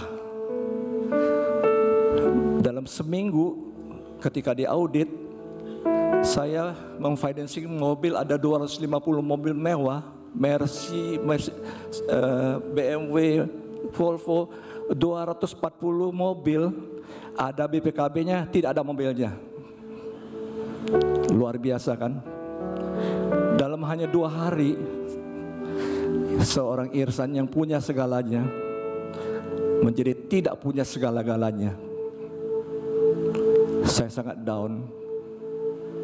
Rasanya nggak pengen hidup. Karena kesombongan itu saya malu keluar. Dilihat orang malu. Oh itu yang dulu sombong sekarang jatuh. Kan kasihan kan. Setiap malam tidak bisa tidur. Setiap kali tidur saya mimpi buruk. Berbulan-bulan rasanya. Bayangkan rumah disita. Saya tidak punya rumah, saya harus mengontrak rumah yang lebih kecil. Bisa bayangin nggak ketika membawa 3 orang anak pindah dari rumah gedung ke rumah kontrakan. Tiap malam saya menangis. Saya pikir mungkin ini karena saya jauh dari Tuhan ya, Tuhan menghukum saya. Akhirnya saya berdoa sama Tuhan, saya ingin mencari di Kau Tuhan. Mulai itu saya bangun pagi-pagi, hampir setiap hari saya cari gereja di luar gereja yang saya punya. Gereja 1 ke gereja 2, karismatik 1, karismatik 2. Persekutuan doa 1 ke 2, zaman itu zaman Yusuf Roni ya, tuas ramai sekali. Setahun setengah saya tidak menemu Tuhan yang saya cari. Saya berlutut, saya kembali ke gereja saya yang lama. Tuhan, anak saya masih kecil-kecil, saya perlu dana, saya perlu ini. Saya minta kerja Tuhan, saya minta dikasih job.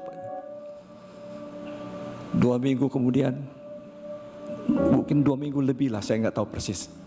Saya ditelepon oleh teman dari banker, mungkin udah kenal ya, Peter Gonta namanya. Saya diperkenalkan, mau nggak lu join sama Bimantara? Wah, Bimantara ngajak join. Luar, Bimantara mungkin tahu ya perusahaan siapa? Ya anaknya yang punya negara lah. Saya betul-betul bersyukur, saya sampai tengkurap, saya bilang Tuhan thank you. Mulai dari hati itu saya kembali lagi ke gereja saya yang lama. Saya rajin ke gereja, tidak pernah absen. Karena saya tahu saya harus dekat sama Tuhan. Tuhan memulihkan segala-galanya. Saya diangkat jadi presiden director sebuah leasing company. Dan saya ikut saham minoritas. Sampai tahun 97 Pak Harto turun. Company mulai turun juga. 2002 saya jual saham saya pensiun. Saya pindah ke Bogor bersama, saya lupa. Tuhan juga memperkenalkan saya kepada seorang wanita yang cantik, baik hati, namanya Puspa. Dan sampai sekarang sudah 34 tahun dia menemani saya, jadi penolong saya. Dan saya juga bisa ikut di GKDI karena dia juga. Karena saya ingat satu waktu Bro Damian, mana ada Bro Damian sudah pulang ya dari Eropa ya. Bro Damian setelah golf datang ke rumah saya undang makan di rumah saya. Terus Puspa bilang, aku mau Bible study karena di gerejaku nggak ada Bible study. Wah, Damian bilang, oh ya, ayo. Akhirnya dia Bible study. Setelah 5 bulan di Bible study, saya juga curiosity, kenapa ya kok dia jadi agak berubah ya. Saya bilang, awas ya, jangan pindah agama loh. Boleh Bible study silakan, tapi awas sih jangan pindah. Saya akhirnya diajak ke PDA. Saya lihat kok orangnya semua baik-baik ya. Semua benar-benar sincere. Kita bisa tahu kalau orang munafik kan, sudah ada umurnya, siksanya kuat loh. Jadi saya tahu kalau orang ketawa itu dengan hati atau dengan hanya kulit saja ketawa. Jadi saya lihat semua baik sekali. Dan saya paling ingat pada waktu Brunoto, dia bilang, bro, you ini kalau mau sehat, you makan obat saya, namanya Koten. Saya bilang, tapi saya nggak bawa. Dia suruh supirnya beli. Gila kan? Lagi kita PDA, dia suruh supirnya beli, bawa, kasih saya, makan ini sehat. Makanya ini orang baik-baik sekali ya. Saya mau terima kasih betul-betul dengan grup Senopati, luar biasa. Luar biasa. 5 bulan kemudian saya study sama Bro Frankie. Bro Frankie tahu bilang, wah kalau ngajar tegas kayak dosen. Diajar. Kenapa itu hilang satu koin aja dicari, hilang satu domba aja dicari. Kenapa? Ya gue bilang orang Yahudi pelit. Bro jangan begitu bro. Itu ada puncaknya, yaitu brother yang hilang. Baru di situ dicerita panjang lebar, baru saya ngerti, oh sorry bro, aku kira karena pelit dicari satu pun. Tuhan itu ingin mencari, katanya mencari seseorang pun dicari kalau dia sesat. Ya singkat kata, saya pindah ke Bogor sama penolong saya Puspa. Nah di situ saya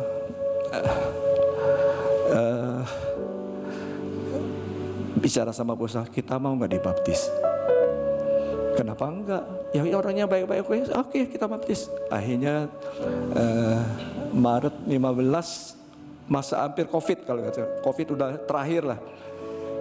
Saya dan Puspa bersedia untuk menerima Yesus sebagai penolong, kami dibaptis. Yang baptisnya juga Bro Harlem. Saya paling lama.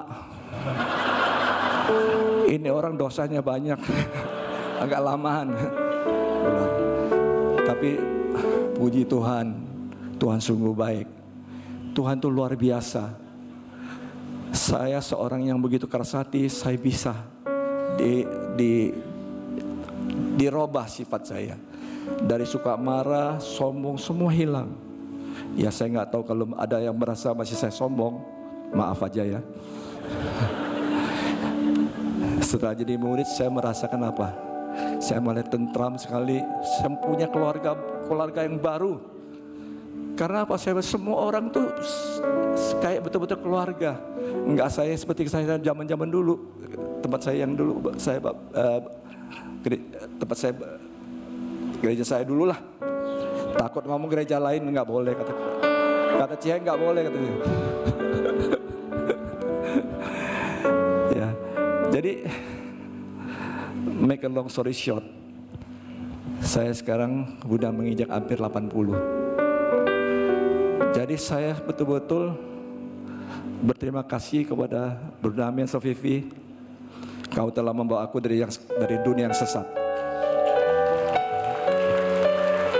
Juga Bro Frankie yang nggak ada di sini, tolong sampaikan. Terima kasih, engkau seorang guru yang baik, seorang guru yang baik, dan dialah yang membuat saya betul-betul mau mencari Tuhan. Sampai sekarang saya sudah baca dari Kejadian sampai Wahyu selesai, ya. Dan saya juga ingin membantu banyak teman-teman yang belum mengenal Tuhan, ya. Saya juga bantu juga ministry China. Mereka tidak bisa bahasa Inggris, tidak bisa bahasa Indonesia, hanya bisa Mandarin, sehingga kami harus belajar Bible bahasa Mandarin. Saya dibantu Edward sama Akyong. Kita punya ministry sudah ada 3 orang yang dibaptis. 1 orang lagi hampir selesai. Kasih tangan dong. Itu. Mereka pengusaha, ya, pengusaha bisa sukses, tidak bisa bahasa Indonesia, luar biasa. Ya. Terima kasih saya dikasih kesempatan sharing ini. Saya pengen sisa hidup saya mau kerja buat Tuhan. Bayangkan dulu saya punya bos yang punya Astra. Kedua saya punya bos lagi yang punya Bank Lipo. Terakhir saya punya bos lagi yang punya negara. Tapi sekarang saya punya bos, super bos yang punya semesta alam. Amin. Hidup ini adalah satu kesempatan. Maka izinkan aku dengan suara yang agak serak.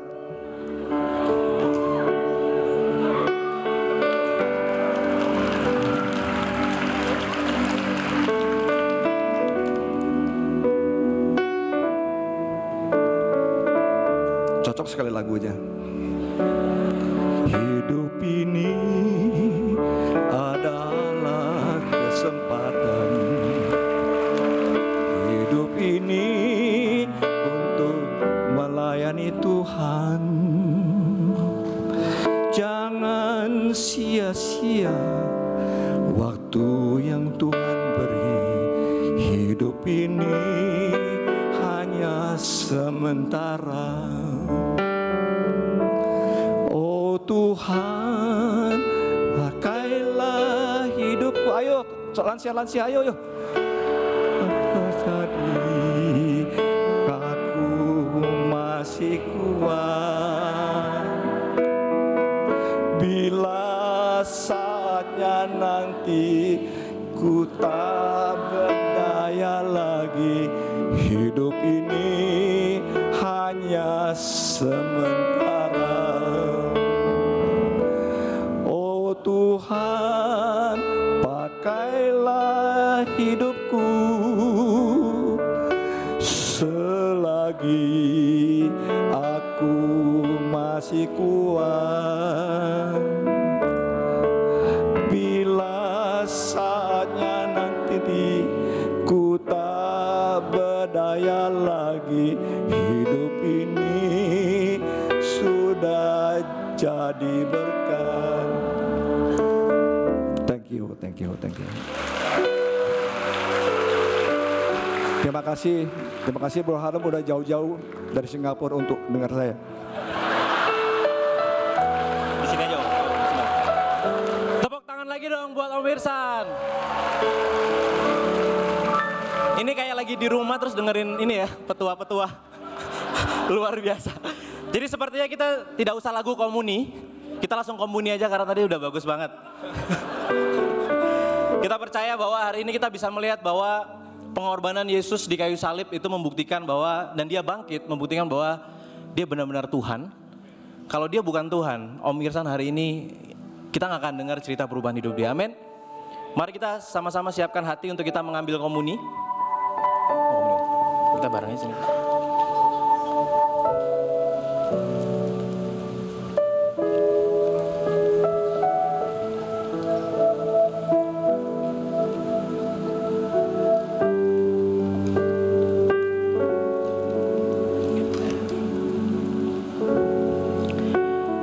Saya akan bacakan dari 1 Korintus 11 ayat 23 sampai ke 26. Ini dikatakan demikian. Sebab apa yang telah kuteruskan padamu telah aku terima dari Tuhan, yaitu bahwa Tuhan Yesus pada malam waktu ia diserahkan mengambil roti, dan sesudah itu ia mengucap syukur atasnya. Ia memecah-mecahkannya dan berkata, inilah tubuhku yang diserahkan bagi kamu. Perbuatlah ini menjadi peringatan akan aku. Mari kita makan roti lambang tubuh Kristus.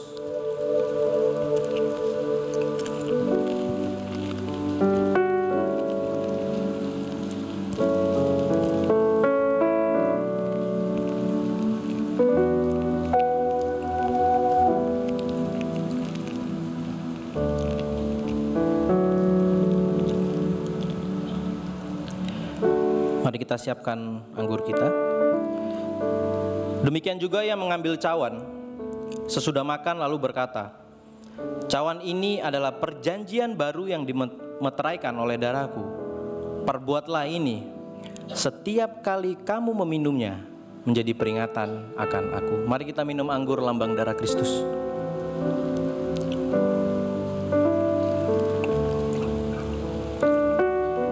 Sebab setiap kali kamu makan roti ini dan minum cawan ini, kamu memberitakan kematian Tuhan sampai ia datang. Mari kita tundukkan kepala dan berdoa. Tuhan Yesus yang baik, terima kasih karena lagi-lagi hari ini kami bisa yakin dan punya iman bahwa Engkaulah Allah kami. Kematian Engkau hingga kebangkitan Engkau memberikan kami semua di sini suatu semangat dengan sebuah pengharapan bahwa setiap kami bisa dipulihkan di dalam Engkau. Terima kasih atas salib Engkau, kami bisa melihat bagaimana Om Irisan yang tadi sharing. Dia bilang begitu banyak hal di dunia yang dia sudah capai, tapi satu hal yang dia benar-benar bisa bersyukur waktu dia bisa mengenal Engkau. Tuhan, terima kasih karena hari ini kami bisa merasakan bagaimana gereja ini bisa dibangun dengan iman yang benar, dengan rasa kekeluargaan yang benar, hanya di dalam Engkau. Terima kasih Tuhan, tolong sertai kami untuk terus punya pengharapan, karena kami tahu Tuhan Yesus Kristus adalah Allah kami yang hidup. Terima kasih Tuhan, hanya di dalam nama Tuhan Yesus Kristus kami sudah berdoa dan mengucap syukur. Haleluya, amin. Sekali lagi kita beri tepuk tangan untuk Om Irsan. Thank you Om ya. Kita akan melakukan persembahan. Seperti biasa persembahan akan dimunculkan melalui Chris yang berada di belakang layar.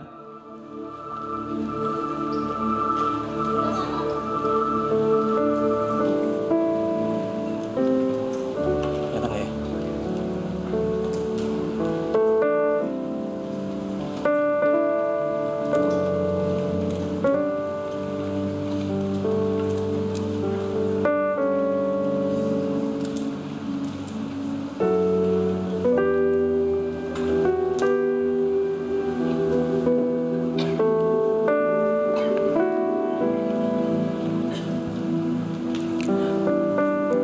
Terima kasih atas pemberiannya. Next slide. Oke, hari ini Kampus Ministry punya kesempatan untuk bisa surfing oma opa kita di Piwa. Dan untuk itu oma opa di mana ya? Di sini ya, di depan. Untuk bisa meninggalkan ruangan terlebih dahulu. Jadi tolong untuk jemaat untuk tidak mendahului oma opanya supaya bisa berjalan dengan lancar. Mungkin teman-teman kampus bisa bantu maju untuk bisa guide oma opanya untuk keluar dahulu. Oma opa silakan.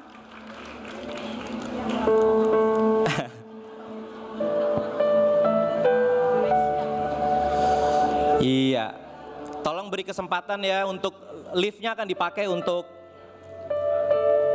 oma opa kita turun ke F1.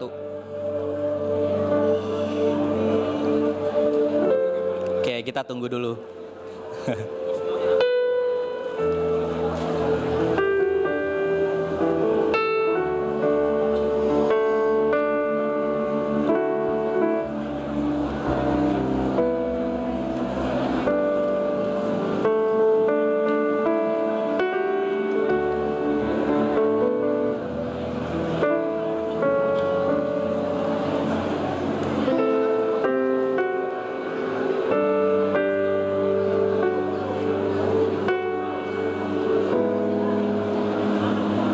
Next slide, sambil om-opanya berjalan keluar.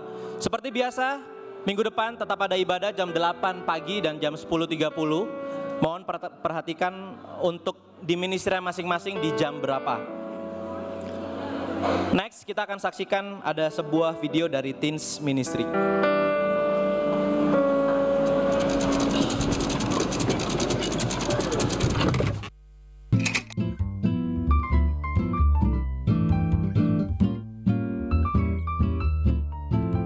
Kami wakili dari Teens Ministry mengucapkan terima kasih untuk support semua parents sehingga kami dapat melaksanakan retret pada tahun ini. Thank you parents. Thank you parents. Thank you for your support parents. We love you.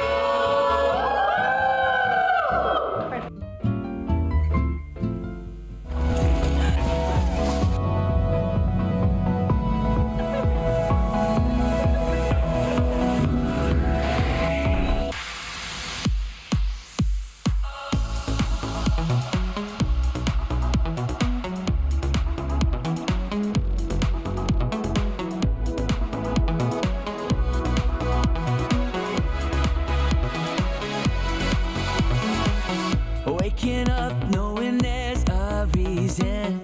All my dreams come alive. Life is for living. With you, I've made my decision. You lift me up, fill my eyes with wonder. Forever young in your love, this freedom's untainted. With you, no moment is wasted.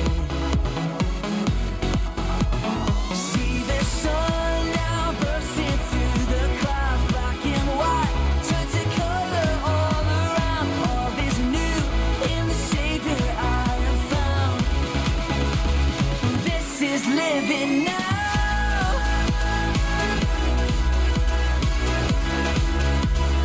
This is living now.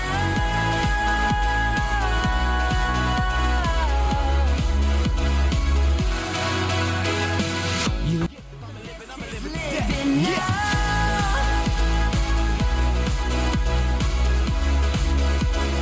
This is living now.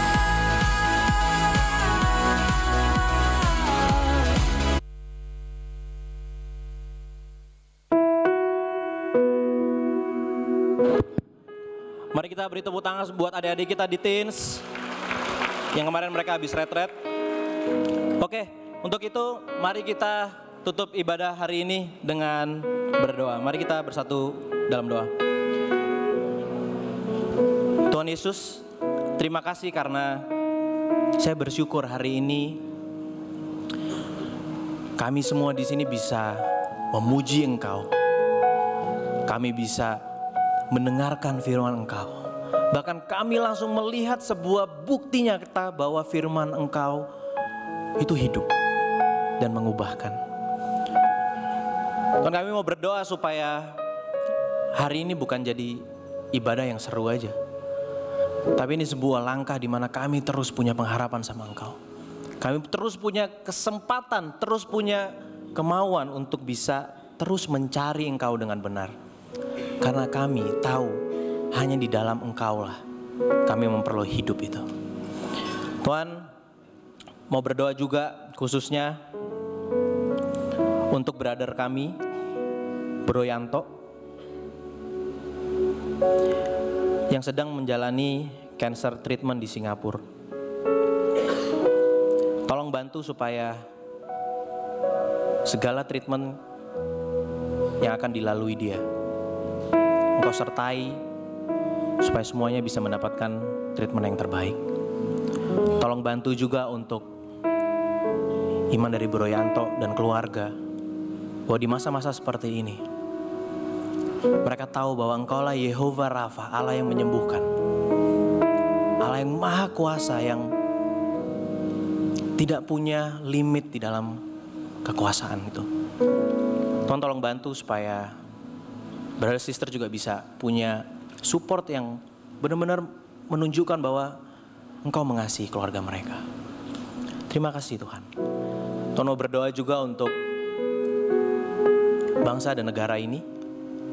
Tolong bantu supaya siapapun pemimpinnya, dari atas sampai bawah Tuhan, kami tahu Engkau berkehendak.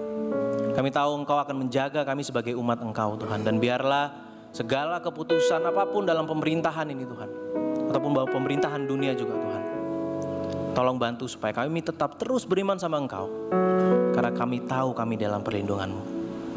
Tuhan tolong sertai juga setelah ini kami akan melanjutkan fellowship. Tolong bantu supaya apapun yang kami lakukan, kami bisa mengasihi, karena dari situlah orang bisa melihat Allah. Terima kasih Tuhan. Hanya di dalam nama Tuhan Yesus Kristus kami sudah berdoa dan ucap syukur. Haleluya. Amin. Brothers and sisters, mari kita bangkit berdiri. Sebentar lagi kita akan pulang, sebentar lagi kita akan berfellowship. Tapi kita juga sebelumnya akan memuji satu lagu lagi ya. Oke semua, kita udah mendengarkan firman yang luar biasa, juga sharing yang luar biasa. Now let's close this with a song. Firman, Firman terangi jalanku, perisai iman di setiap waktu. Lindungiku dari segala, tak pernah ragu, karena Dia bersamaku. Setia menjaga dengan kuasa mulia. Hanya di dalam nama-Nya Yesus kau sumber pengharapan di sepanjang hidupku. Hanya di dalam kuasa-Nya pasti tersedia kemenangan bagiku selama-lamanya. mari memuji Tuhan bersama-sama. Kita tepuk tangan kita. Kami berterima kasih atas kebebasan yang Kau beri Tuhan. Kebenaran yang bebaskan selalu berikanku kekuatan hadapi segala tantangan. Tak pernah ragu, karena Dia bersamaku. Setia menjaga dengan kuasa mulia.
dalam kuasa-Nya pasti tersedia kemenangan bagiku selama-lamanya.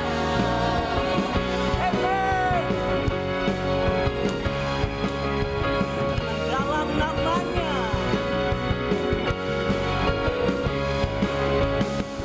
dalam namanya ada pengharapan, dalam kuasa-Nya kemenangan. Sing it one more time. Dalam namanya ada pengharapan, dalam kuasa-Nya kemenangan.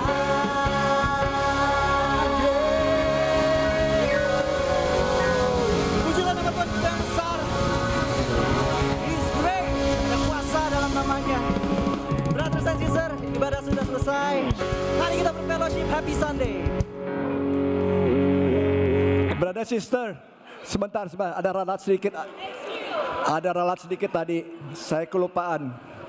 Ada ralat belum. Saya lupa yang tadi bilang saya entar dulu itu. Entar dulu itu ada. Saya sama Puspa setelah pindah ke Bogor, kami mendapat 1 orang putra. Jadi anak saya 4. Ayo Rama. Sudah menikah dan sudah dibaptis sebagai murid juga. Saya takut istri saya marah kalau nggak ceritain. Maka saya datang sini ralat. Sorry mami. Sorry. Nggak apa-apa, orang tua kita bisa mengerti. Ya, bulan depan Om Ihsan akan jadi WL. Amen. Happy Sunday brothers and sisters. Mari kita berfellowship.